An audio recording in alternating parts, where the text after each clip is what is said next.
What's going on, everyone? We have another episode of Game Time Excellence where we talk about your mission, mindset, mastery, and maintenance. We have another special guest. I've been following his content for a while now on Instagram, getting all the financial tips. I just recently reached out to one of the people he interviewed about vending machines. So it's a pleasure having Rashad Bilal. Bilal, man, I knew I was gonna mess it up. Bilal. Oh, good. He's a financial advisor and the co-host of Earn Your Leisure. For the people that don't know who you are, that should know who you are, can you tell them a little bit about yourself? Yeah, for sure. Appreciate it. So yes, I have a financial literacy podcast called Earn Your Leisure. And I've been in the business, financial industry for about 12 years now. And help people out in a long list of different things. So I started in social media a few years ago as far as, pushing the message of financial literacy. And that came from actually teaching a financial literacy class with my partner, who's a teacher, in his classroom. And then that turned into a social media campaign on Instagram. Then that turned into a podcast. So, try to spread the message of financial literacy amongst a variety of different outlets and channels. And, I've been blessed to be able to reach people from different avenues of the work that I've done. So, nice. Yeah. Yeah. So so I played in the NFL and I love what you're doing because, high school, nobody taught me about budgeting and nobody talked to me about finances. College, same thing. And then my first year in the NFL, that's when I started to hear about finances. But by the time you get to that point, I'm not gonna say it's too late, but you're hitting your head over nonsense. You know what I mean? I'm buying my rookie year, I bought like $5,000 worth of shoes, and I look back at it, I'm like, man, I wasted so much money. And so I think it's so cool that you taught it was a high school class, wasn't it?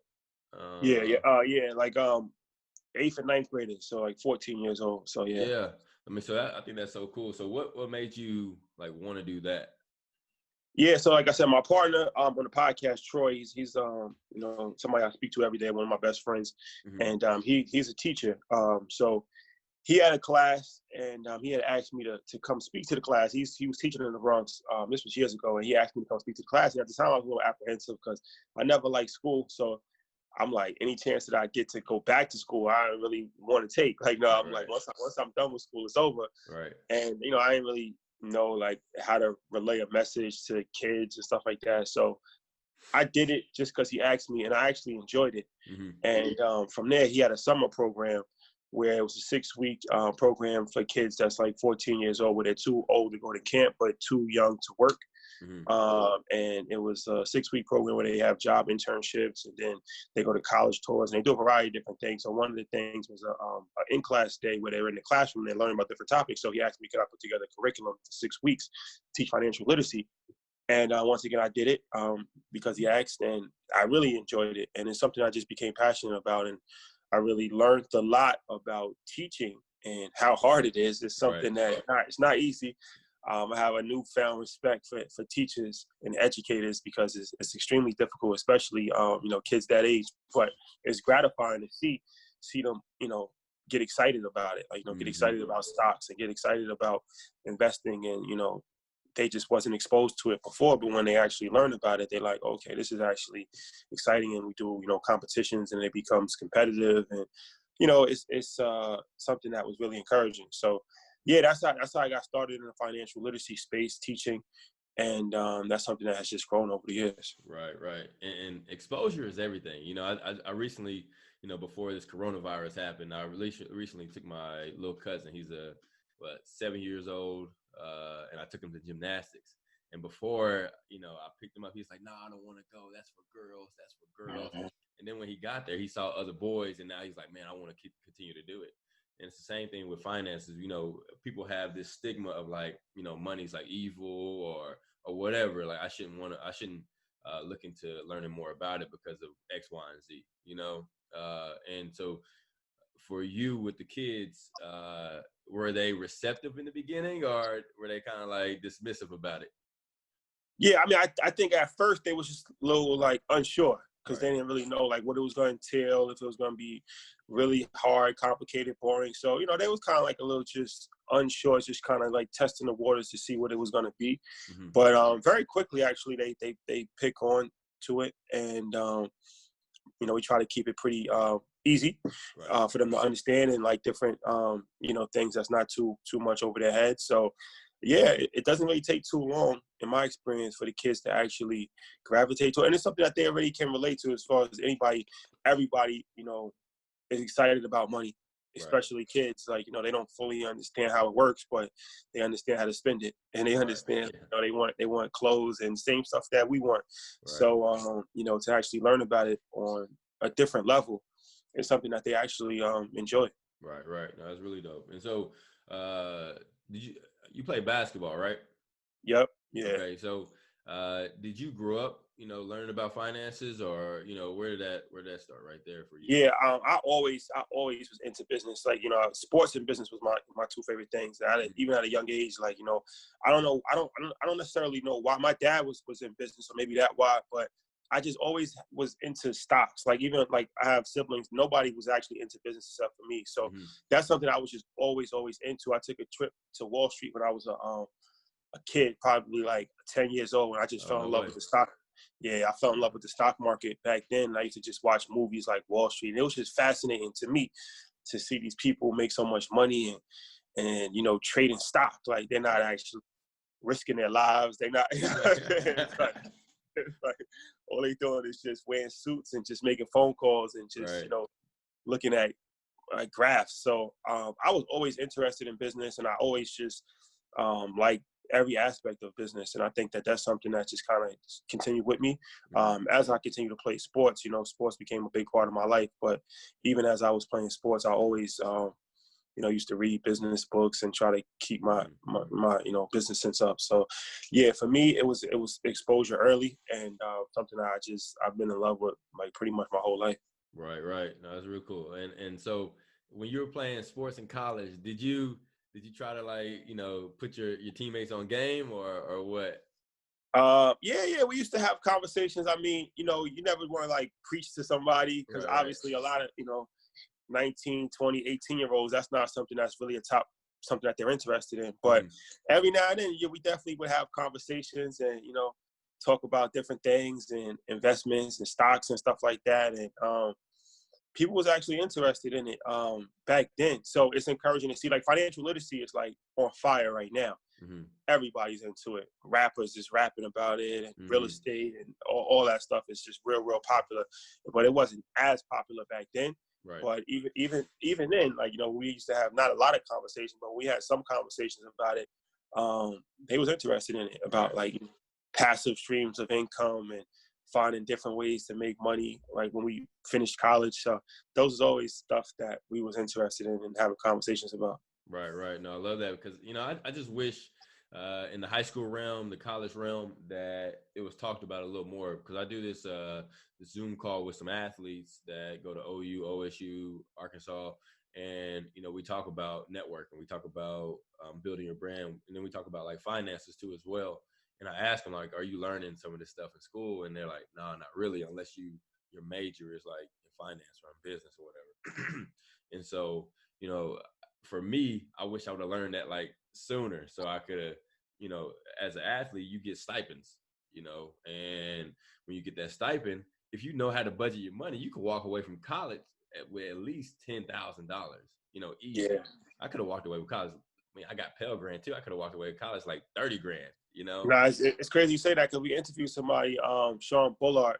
He's out of Philly. He used to play in the NFL, and he went to Temple. So, but he's from Philly. So he was saying that when he got a scholarship to Temple for football, but he stayed at home with his parent, and he kept the money. Like, you know, they gave him money for room and board, but he you know, it kind of finagled the system a little bit and took the money, but he didn't actually live on campus. Long story short, he took that money while he was still in college, and he bought his first investment property, which was a 203K loan property. So he put a little bit of money down, and he became a real estate investor when he was in college. And that's something, like you said, I mean, most people's not thinking along those lines. But yeah, like you said, a lot of athletes in this fortunate for us because, we don't have these student loans and things that most Americans are struggling with when they get out of college. It's like student loan debt, and you got to struggle to just pay for your books. As an athlete, all that stuff is paid for, and it's like you're paying for it by your time. Like, it's a full-time job to be an athlete. But like you said, I mean, leverage the resources, because it's a lot of people that you meet being an athlete. Everybody wants to be associated with you and close to you, especially if you're a good athlete. And also, like you said, I mean, money too, from like that standpoint. Like when I went to UMBC school in Maryland for 2 years, and I went to school in Hawaii. And when I went to Hawaii, they gave me money. And I lived in an apartment off campus. And you never actually use as much money as they give you. No. Now it's like, what do you do with it? Do you like just spend it on sneakers and video games? Or, you might just save it, put it in the bank, or do something productive. So financial literacy, education is extremely important. And the earlier I think it starts, you have a better advantage. Heads up. Right. No, for sure. And so, you got your podcast, your financial advisor. What's your mission? What's your ultimate goal with where you want to go with everything you're doing? Yeah, I mean, I think for me, it's just about spreading the message, right? And just educating people and just taking it to new heights. So, always try to just keep a broad perspective, because honestly, it's like I think of new things every day. Right. Where it's like, okay, I want to do this. Maybe I want to have a TV show. Maybe I want to, put together a full long curriculum, or I want to write a book. So, but it all revolves around financial literacy and business. But I think that's the good thing about business is that it opens up so many opportunities, because everything is a business. Right. Everything, whether it's sports, whether it's church, everything has some kind of financial aspect tied to it. Right. So that just leads to so many different opportunities and so many different ways to reach people. Because even people that think that they're not interested in business, they're partaking in business one way or another. You know what I'm saying? No, it's exactly. So so I say that to say, for me, it's just to keep spreading the message, keep reaching as many people as possible, and definitely want to do more in the media space. I like, with the podcast, that's opened up some opportunities. So interested. Okay. Yeah, I saw you down at the Super Bowl in Miami, man. How was that experience right there? Yeah, that was dope, man. Shout out to Mike Brown. That was another EYL alumni that we had on the podcast. He's also a former NFL player. We connected with a lot of NFL guys. Oh, nice. Which is encouraging, because a lot of the guys in the NFL, it seems like they're interested in financial literacy right now. A lot of NFL guys reach out to me and stuff like that. So, but yeah, Mike Brown, that was courtesy of him. He has a dope platform called Win-Win, where it's like a online gaming for charity, for like fantasy sports. Okay. So he was there at the Alonzo Morning Golf Tournament, and he invited us in, and we were like the media correspondent there, and every foursome that came to our hole, I think it was like 13 hole, we got to like a couple minutes to speak with them. So that was dope, man. We met a lot of great people: Dr. J, Dwayne Wade, Alonzo Mourning, Eddie George. It was a bunch, Marcus Allen, bunch of people there. That's really cool, man. So you got so did you get all the interviews, and do you have that content to be able to post like later on or something like that? Yeah, it's on YouTube right now, actually. Okay. We posted it on YouTube. And we took all of the interviews that we did. I think we did probably like 14, 15 like mini interviews, like 3-4 minutes, something like that. Right. And we put it together. I think we put like three clips together, like 3 10-minute clips, and it's on YouTube. Okay. So that was dope. Everybody was cool. And especially when we start to speak about business, like a lot of people, like Dwayne Wade, they told us beforehand that he wasn't taking any interviews at all from the media, because that was like right after Kobe had passed away. Okay. So I guess he told his publicist to tell the golf tournament that he didn't want to speak to anybody. Right. But when we introduced ourselves and we told him that we financial literacy, we talk about business. Right. And he was like, "Is it about business?" I'm like, "Yeah, just about business." He was like, "All right, cool, let's do it." So he was just real cool. I could tell a lot of the guys, they're not used to being asked. They're used to being asked about sports and their highlights, but they're not used to being asked about business and their moves. And a lot of them are making a lot of moves and no one knows about.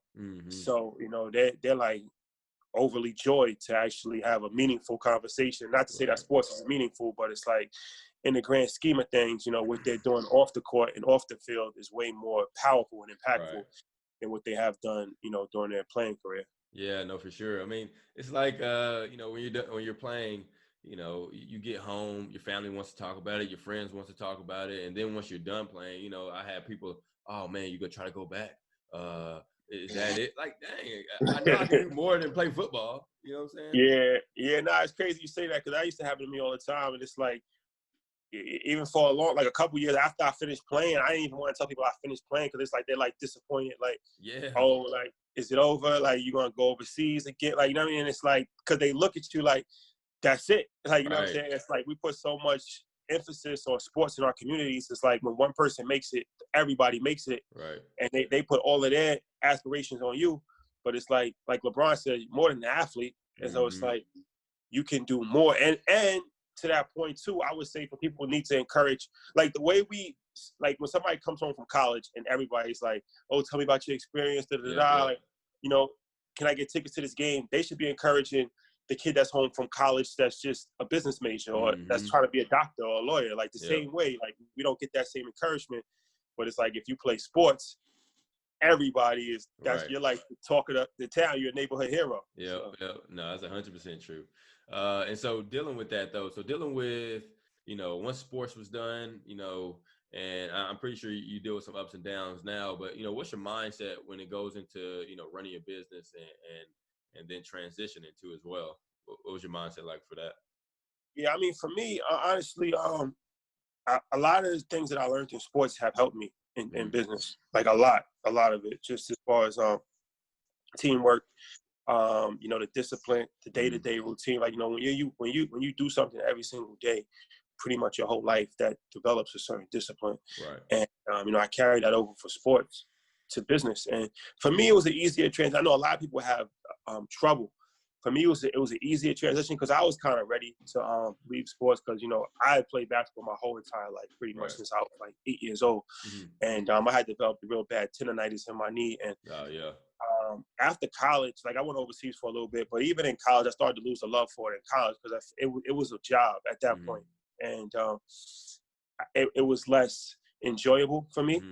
And it was more just like, you know, just wake up and just do the job. Right. And so I was ready for a new challenge. And, you know, I still like the competitive aspects of it that I like that has it in business.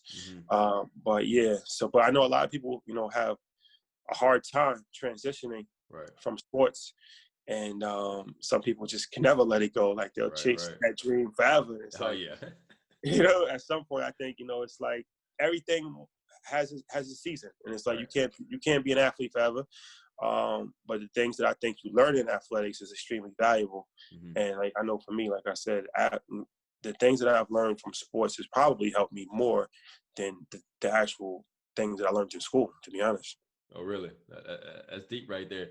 So all my educators, man, get all you kids in sports, man. Sports is valuable. It's important. And like I said, everybody's not gonna make it to the league. Everybody might not even get a scholarship, but it's just good I think, to get kids in sports because it's just so many life lessons that you learn. And like for me, a lot of it came after. I didn't really realize it until after. Like I had one coach when I was in prep school, and if we was anything less than 15 minutes early, we were late. And I never understood that because I'm like, if practice starts at 4, if I get there at 3:59, I'm still early, right? But now I understand it's about, you know, professionalism, and it's like you got to get there 15 minutes early because you got to get dressed, you got to stretch. Right.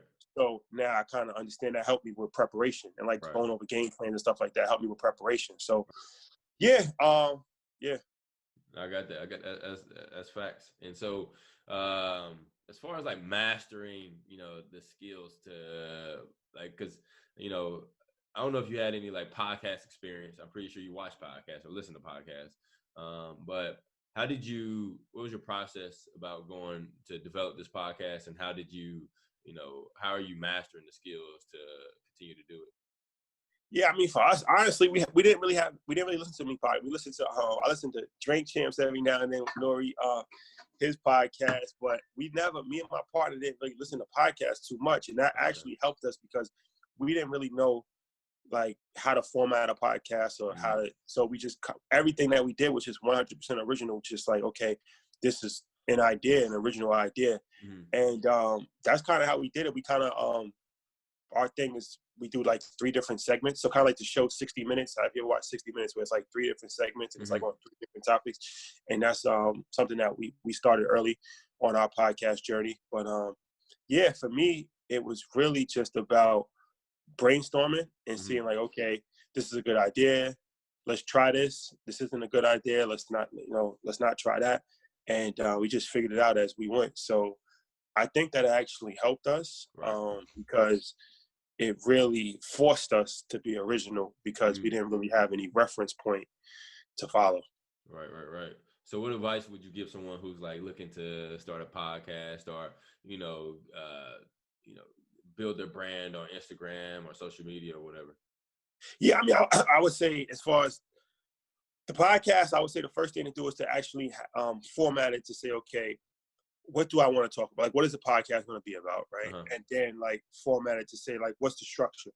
Because I think it's important, in my opinion, to have some kind of structure. Like, okay, I'm going to do question and answers at the end. I'm going to do, a segment here. I'm going to do a story time, kind of just segment it to see, okay, this is the format of the show. You can always go off topic a little bit, but, at least you have some kind of structure. And then from there, implementation is the most important thing. I think that's where people, the hardest part, because it's not hard to have a podcast, but it's hard to be consistent and to actually put it in motion. Right. So the consistency is something that's extremely underrated, especially with social media and podcasts. Social media too, it's like, it's not easy to post consistently every single day. And it's like, it sounds easy, but it's really not. And with social media, I think my biggest tip is to, how are you different from everybody else, right? Because there's a million people on social media.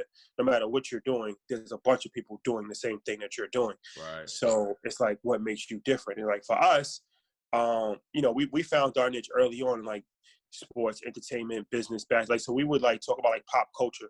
So we would break down like 50 Cent vitamin water deal. We would like break the deal down. So we would do references that people kind of already knew but wasn't familiar with. And that was our kind of way. It was like, the Trojan horse, where it's like, okay, we know people like pop culture, sports, entertainment. Right. So if we use those kind of references, but then break down the business model behind it, people would be interested in that. Right.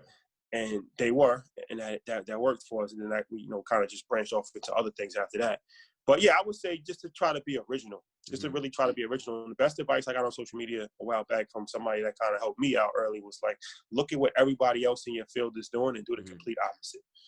Like, you know what I mean? Just do the complete opposite. And that's what we tried to do. And that's what we continue to try to do. So I would say just be original and be consistent. Those are the 2 biggest things and the 2 most underrated things, I think. Right. Originality and consistency. So did you take time to like research and see the other people who were what they were doing on their pages and all that?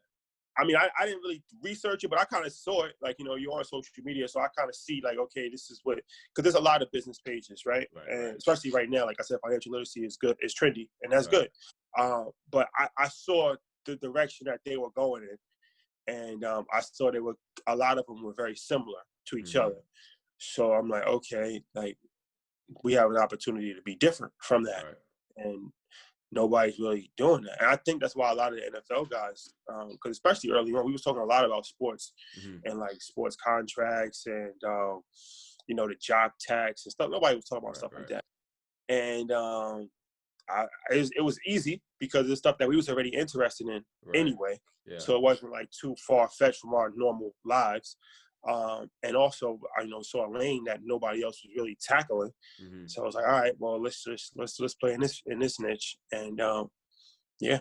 Right. No, I got it. So and I enjoyed that 50 Cent one. You know what I mean? Okay. Yeah, I watched that one. I've also, since I hit you up about this too, the vending machines. Once I saw that, I was like, yeah, right on time. God, you were good. You know what I mean? So stuff like that too. And that's another thing too in our podcast. We try to do these practical, like we did one on mobile homes, trucking, vending machine. These are type of things where you see all the time. Like you see trucks on the road all the time, but it's like I never thought about owning a truck or owning a fleet of trucks, but it's like, why not? Somebody does. Vending machines. Everybody sees vending machines all the time, their entire life.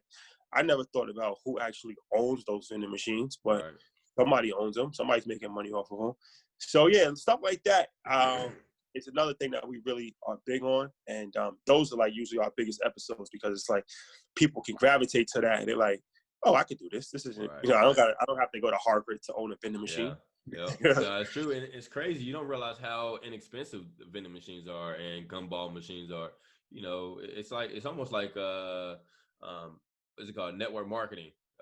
You know, it's an easy entry fee for network marketing, but it's not easy. You know, I mean, it takes some work. Everything takes work, but that's what I love about vending machines and network. I think every college student. This is my personal opinion. It's kind of off topic, but I think every college student should do some form of network marketing because it teaches a lot of valuable lessons. It teaches you to get outside your comfort zone, and it gets you in a community of like-minded people who are trying to strive to build some form of business. You know what I mean? Yeah, I agree. So my next thing is like, you know, taking care of yourself. You know, I'm pretty sure you work hard. You know, you post on a daily basis. You know, I mean, you have different businesses you're doing. So how do you take care of yourself physically, emotionally, and spiritually? Yeah, that's a good question. It's try to stay balanced. I mean, it's difficult, honestly, because it's like, you know, when you have so much stuff going on, sometimes your life is unbalanced. Like you might go to bed at 3 o'clock in the morning or stuff like that. But for me, it's try to stay balanced when you can and try to, you know, do different activities. You know, I have a son, so that keeps me occupied. Stuff with him as much as I possibly can. And I think it's something that even with me, I'm still struggling with as far as like being balanced, honestly, because it's like it's difficult, especially, you know, if you work a job like 9 to 5 job and you get off, you're not really you might be thinking about it, but it's like you can leave work at work, like, you know. But as an entrepreneur, you never leave work anywhere because it never leaves, like, you know, and you're always thinking about different things, and it's like at 2 o'clock in the morning you might get an idea you want to start working on something. It's like you know, it's different for, I think, entrepreneurs. So it's good and bad because, you know, of course, you have to be balanced. Relationships, kids, things like that can suffer. So I think it's extremely important to work out, you know, to eat healthy. And especially now, I mean, you know, the times that we're in right now, it just goes to show you that, you know, your health is extremely important. That's the most important thing, especially as an entrepreneur. It's like you can't fully think properly if you're not in the best physical shape and mental shape. So always try to take time every day to meditate, to work out every day if I can, you know, try to eat good. So these are things that I try to practice regularly, and I think could be beneficial to everybody, not just entrepreneurs, everybody, but especially people that are in business, because it is stressful.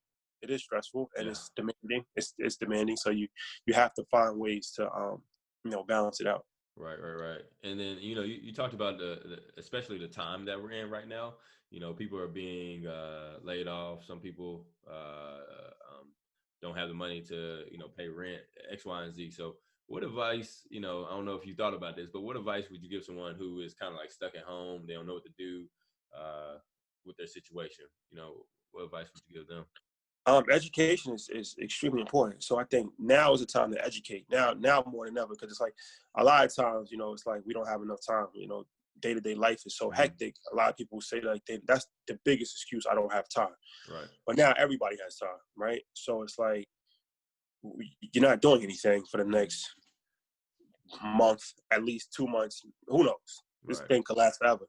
So while you're home, while you're in quarantine, you know, make the most of it, you know. And there's a lot of free education that's online, whether it's podcasts, whether it's Google, YouTube, read a book. And now is the time to really educate yourself and put together a game plan. I see a lot of, you know, people on social media, and it's like, all right, you're using this time to play games and to make memes and to do, you know, it's like, it's entertaining. But when this all passes, you're just going to have 2 months that you just wasted. where you could really change your life in a couple months if you really are dedicated and focused. Right. So I would suggest for anybody to just sit down and really just map it out. And you know, I can't really say like what would be best because everybody's situation is different. Like some people was like, I want to do the real estate. I want to do stocks. I want to have a business. But, you know, I always tell people like whatever you're most passionate about, double down on that. And, you know, this is the time now more than ever to you know, seek resources, to educate yourself and to put together a game plan because there's always opportunity. There's always opportunity. And this is an opportunity. It may not seem like that right now, but this is, to me, this is an opportunity of a lifetime, like where a lot of people is going to come out of this thing in much better situations than they were previously, mentally, financially, everything, because they just took the time that they didn't necessarily have to better themselves. Where some people, a vast majority, unfortunately, probably won't. They'll probably just come out of it the same or worse because they didn't take time to do anything productive and they just watch Netflix all day. Yeah. Or be on TikTok, you know, we're doing like, yeah, exactly. Exactly. Do you have a TikTok? Nah, I don't fully understand that. I just see the dances. I'm like, all right, after you do a dance, what else is it? Right. So, I got you. Maybe I'm too old, but I don't fully understand the whole TikTok craze. Right. It kind of seems like Vine a little bit. That's kind of what it seems like a little bit to me. Yeah, even with Snapchat, I felt the same way about Snapchat before they started to get into trouble and like fall off a little bit. I'm like, I don't see how it's sustainable. Right. Because it's like, okay, it's just videos that go away. Right. And then once Instagram took that feature, it's like, I don't know, like, you know what I mean? Like, it's hard, like it's not a long-term sustainable thing. I think that's one thing that Facebook has done is that they've really like locked people in.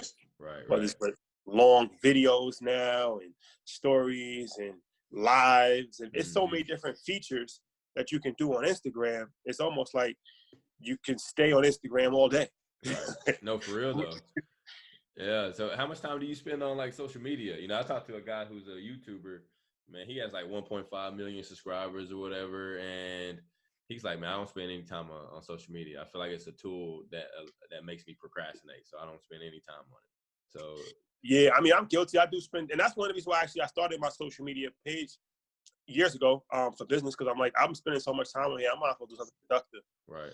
And so now I spend time on it, but I spend time in a good way. Okay. Because it's growing the brand, my page, and posting and stuff like that. But it definitely takes up a lot of my time. I'm not even gonna lie. It takes up a lot of my time. But I justify it that, you know, the majority of it is business related. You know, sometimes I still get caught up in the memes and all that stuff like everybody else too. But you know, I try to keep it on like focused on actually building out the page and growing it. Right. No, they suck you in, man. YouTube, all these platforms, they got a sound strategy to keep you scrolling. You know what I mean? Yeah, YouTube. You can watch YouTube. People watch YouTube all day. There's like one video, they recommend another video, and then that before you know it, it's like 3 hours, and it's like, where'd the time go? Right. And people getting really good at these thumbnails because you look at these thumbnails like, dang man, let me click on that. Let me see what it's talking about. But no, man. So, you know. What do you plan on doing with this time right now to grow your business and educate yourself? Yeah, I mean, we've just been doubling down on content, honestly. We're doing YouTube lives a lot, focusing on YouTube, actually, ironically enough. I'm focusing on growing our YouTube. I think this is a perfect time to do that now when people are home. So we've been doing YouTube lives like twice a week, something that we just started, and I actually like it a lot. It's real interactive. It's dope. And we've been focusing on social media growth and then other ways, too, we were doing these live events. So that's probably done for the foreseeable future. So we might be putting together a virtual conference or like a virtual workshop. So working on putting that together. So yeah, we just been staying busy, just really just growing it out and just doubling down now. Right. And even outside of that, just being a resource for people, because I feel like now more than ever, it's a time of uncertainty and people have questions. So we've been going live a lot to answer questions and bring people on that you know, are experts in different fields. And you know, I think it's important right now because it's so much uncertainty with everything. You know, a stimulus package was released and nobody really knows the details of it or what it is. So I think it's a time right now for people to educate people and to double down on content, and that's what we've been doing. Right. And the YouTube lives, how many subscribers do you have on YouTube Live? I mean YouTube. Right now I think it's at like 67,000. Okay.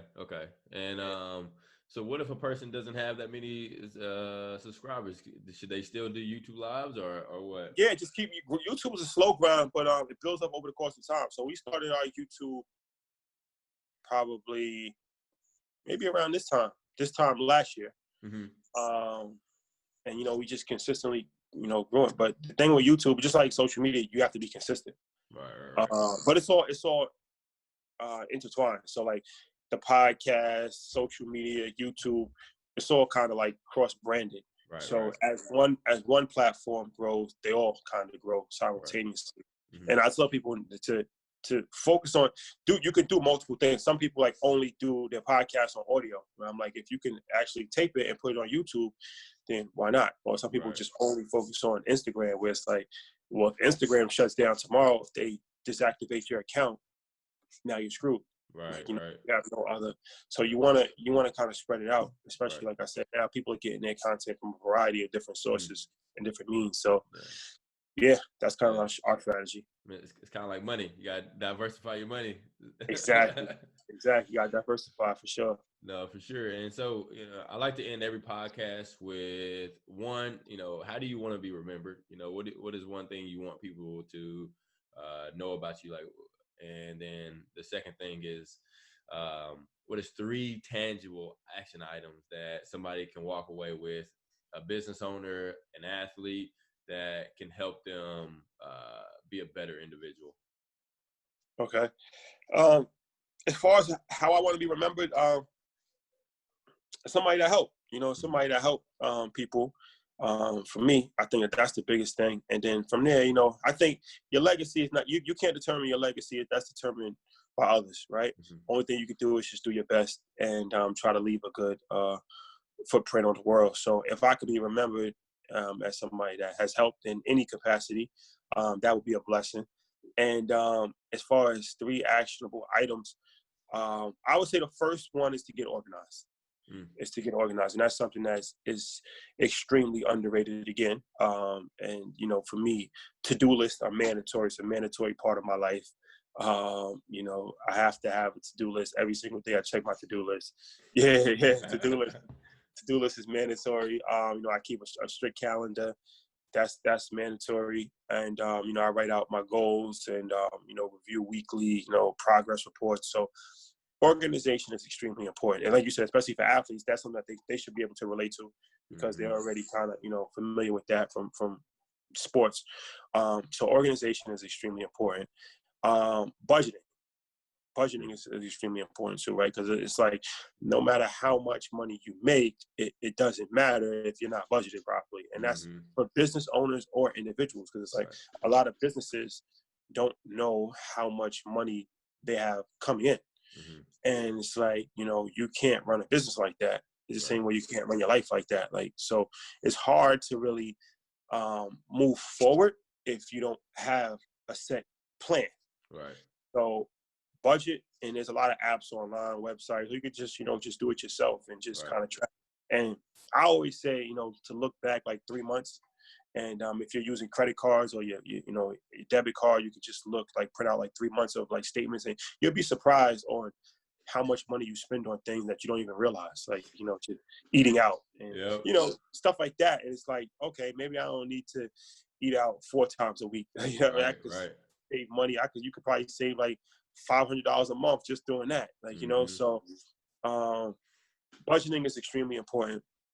Systematic savings, where it's like you're putting money away systematically, whether it's through investments, whether it's through a savings account. You have to save money. That's extremely important as well. And education, once again, I'm real big on education, because I feel like it just opens so many opportunities. Even for us with the podcast, it's like I didn't know anything about vending machines until that episode came out. And then once that episode, when I learned just like everybody else learned. And that opened my eyes. So I'm like, okay, I want to get some vending machines. Right. Like, I wouldn't even have thought about that unless I was educated on it. Like, I wouldn't even have thought about owning a truck unless I was educated on it. So you don't even know, you don't know what you don't know.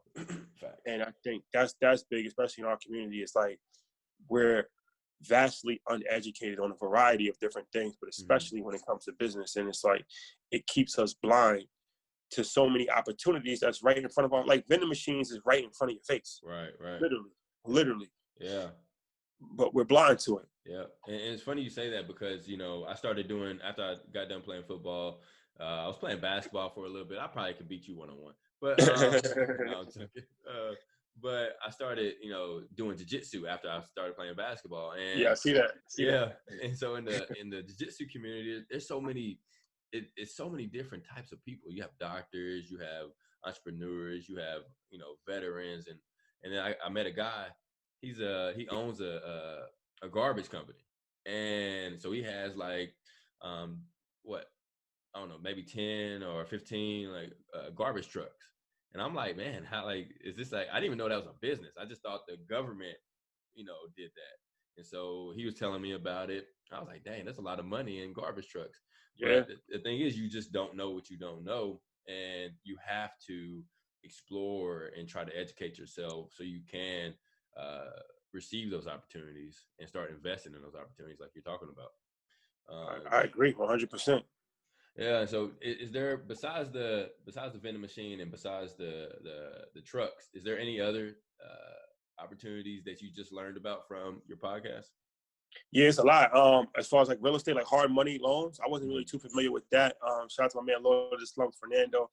He's a real big real estate investor in Jersey, and he broke down the hard money, and that really opened my eyes. Like, you know, I always thought, like most people, you know, you buy real estate, you either have enough money to buy it in cash, or you go to the bank and you get a mortgage, and you know they do that based off of your credit score, how much money you make, and it's, you know. But I didn't know that you can actually get money from outside lenders. They don't care about your credit score. They don't care about how much money you make. They basing it off the property, and so I learned a lot about real estate actually, from hard money to, I mean, I knew about 203K loans, but I wasn't too familiar with it. 203K loans, asset-based lending, so wholesaling, real estate. Right. That's something we had Max Maxwell on. Shout out to him. That opened my eyes. I heard about it before, but I was never really too familiar with how wholesaling worked. That's crazy. Like, you can make money without any money at all, just being a middleman. So yeah, I mean, it's a bunch of stuff that has really been eye-opening for me. Like, definitely the real estate stuff is something that I took a lot from. Right. Okay, no, that's really good. And so, man, Rashad Bilal. Yep, said it right. Yes, sir. No, I really appreciate you, man. Everyone, check out his podcast, Earn Your Leisure. The Instagram is Earn Your Leisure too, as well, right? Yep, Instagram, Earn Your Leisure, Twitter, Facebook, all that stuff. Yeah, and then your page is Rashad Bilal, right? Yep, Rashad Bilal, RashadBilal. So my first and last name together. Yeah, and then once again, that's Instagram, Facebook, all that stuff. So, yeah, go check them out, man. It's a wealth of knowledge on that page, man. It's engaging. You know, that's one thing I can say that's very different from most business pages. Is your page is like engaging. I'm like, okay, I can sit through and listen to your content. You know, I appreciate that. Thank you. Yeah, you just don't have the carousels of pictures. You know what I'm saying? Like, you just scroll. All right, you know. Yeah. So y'all go check out this stuff, man. I really appreciate you coming on and talking with me. You know, I know you're busy, and so I look forward to, you know, talking to you again. All right, brother. Appreciate it. All right, everyone, subscribe, like, share. This is another episode of Game Time Next Week.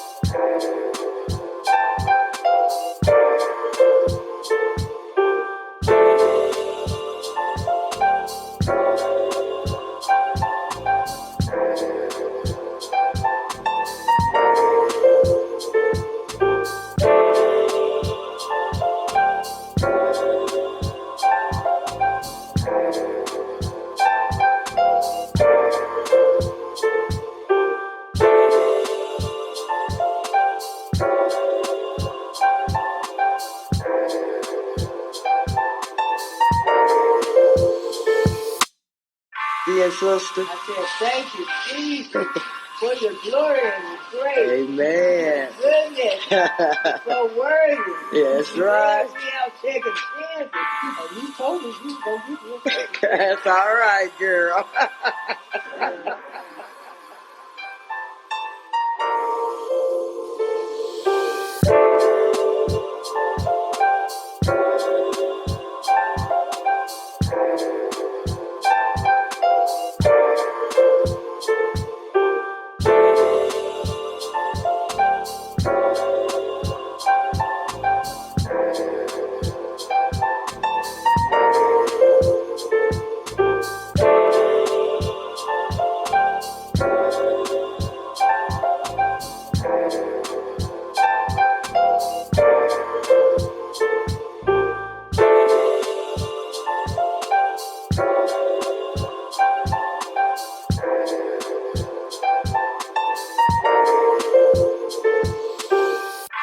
Ground beef, and then after it's done, but I season my ground beef because I usually rinse it to try to get some of that excess grease off of it. So I still season it before I rinse it off, so to try to have some seasoning in with it. So I season it, then I rinse my meat off after it's done, and I put it back in there, and I put some more seasoning on it since I rinsed it off. You know, then one.